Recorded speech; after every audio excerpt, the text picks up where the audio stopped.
Okay, good. Ayan, tuturuan natin si Madam Tiradora kung paano mag-sorry. Paano mag-apologize. Wholeheartedly ka daw pa. Wholeheartedly. Ito, nakita mo to buo.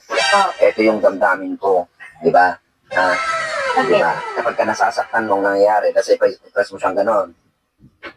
Yan. Di ba? Press mo konti. Ayan. So, ibig sabihin, lumiliit siya na nasisira na ganyan. Habang nasasaling mo, nasasaktan mo yung damdamin ko.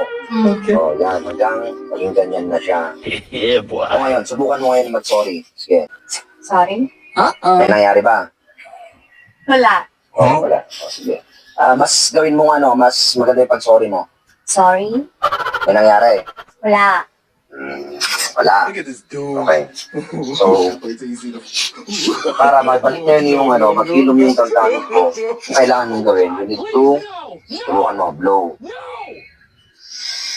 So, may nangyari ba? Meron? Okay, blow. Okay, may nangyari. Meron. Okay, so, blow, harder. Ayos mo. Oh, see?